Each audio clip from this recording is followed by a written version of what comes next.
Hello class 12th chapter number first संबंध एवं फलन यानी कि रिलेशन एंड फंक्शन। इसकी हम एक्सरसाइज 1.1 कंप्लीट कर चुके हैं और अब हम 1.2 एक्सरसाइज स्टार्ट करते हैं। इसका इंट्रोडक्शन पार्ट करते हैं सबसे पहले।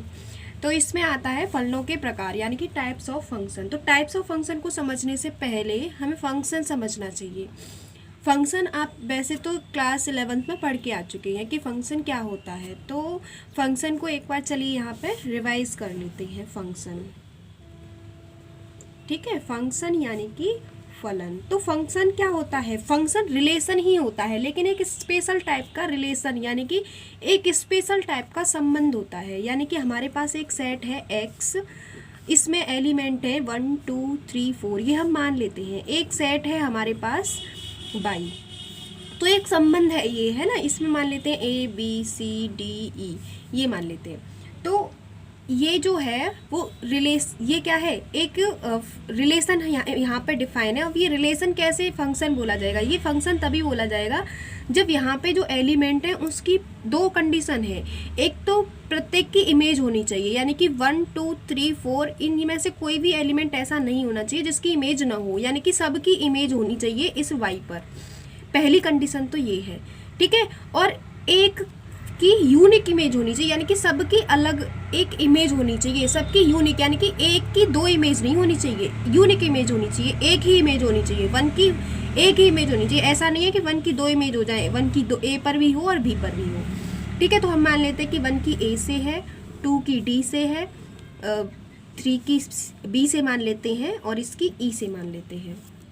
ये हमने इसकी इमेज मान ली। इसको एक एग्जाम्पल के थ्रू ऐसे समझा जा सकता है कि मान लीजिए कि अगर ये पुत्र हैं, ये सन है, ठीक है, और ये पिता है, तो यहाँ पे ऐसा पिता तो हो सकता है कि जिसका कि कोई पुत्र ना हो, है ना। ऐसा पिता यानी कि ये सी किसी की इमेज में ही नहीं आया हो, यानी कि ये जो सी है वो ऐसा पिता है जिसके कोई पुत्र नहीं है, लेकिन पुत्र है तो उसका पिता तो अवश्य होगा, आप सभी समझते हैं, है ना। जैसे वन का अगर ये पुत्र है तो सबकी पिता होना चाहिए, यानी कि 1 का ये ए पर, 2 का डी पर, 4 का ई पर, तो सबकी एक यूनिक इमेज है कि 2 की डी है। अच्छा, ऐसा भी हो सकता है जैसे कि यहाँ पर 1 2 3 ये एलिमेंट है और यहाँ पर एक ही एलिमेंट है और सबकी इस पर ही इमेज आ रही है। ऐसा हो सकता है। ऐसा क्यों हो सकता है कि 1 की यूनिक इमेज है ना, और यहाँ पर कोई भी एलिमेंट ऐसा खाली नहीं है जिसकी इमेज ना हो। तो आपको दो कंडीशन याद रखनी है कि इसमें जो है उनकी सबकी इमेज होनी चाहिए और किसी भी एलिमेंट की दो इमेज नहीं होनी चाहिए। यानी कि ये पुत्र हैं तो एक पुत्र, ये एक कोई बेटा है तो इसके दो पिता तो नहीं हो सकते, लेकिन इन सभी पुत्रों के एक पिता तो हो सकते हैं, यानी कि इन सबकी इमेज एक पर तो जा सकती है, लेकिन सबकी इमेज होनी चाहिए, ठीक है।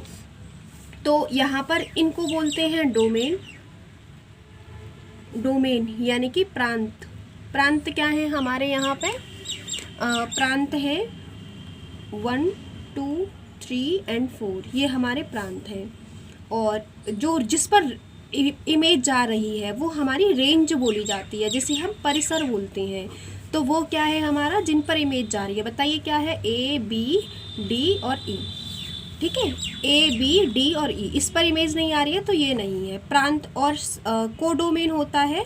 कोडोमेन, कोडोमेन क्या होता है? सहप्रांत।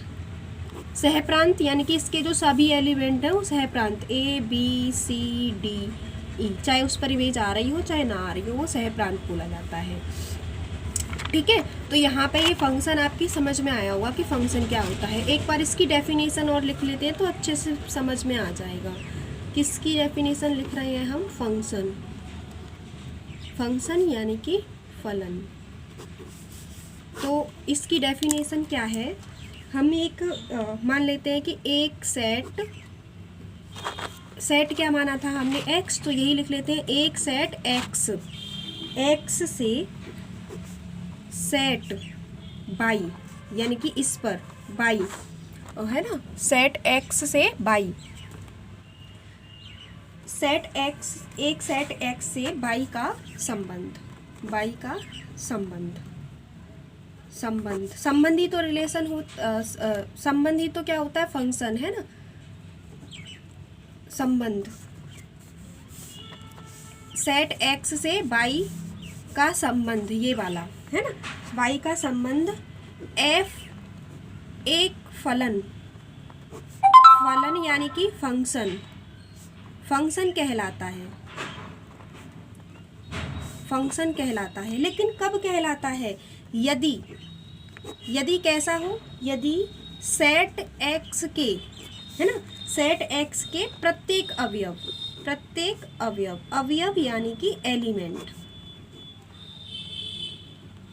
प्रत्येक अवयव सेट एक्स के प्रत्येक अवयव का, है ना, सेट बाई पर, है ना, सेट बाई में, सेट एक्स के प्रत्येक अवयव का सेट बाई में एक और केवल एक ही प्रतिबिंब हो, एक और केवल एक ही प्रतिबिंब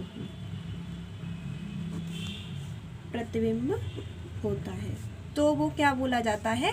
फंक्शन बोला जाता है। यदि केवल एक और केवल एक ही प्रतिबिंब हो तो वो हमारा क्या बोला जाता है? वो हमारा फंक्शन बोला जाता है। देखो अब हमने यहाँ पे फंक्शन समझ लिया। अब हम जो हमारा जो फंक्शन के टाइप है ना, उसको हम नेक्स्ट वीडियो में समझेंगे, क्योंकि वीडियो काफ़ी लंबी हो जाएगी। ठीक है, तो आई होप आपकी समझ में आया होगा। Thank you.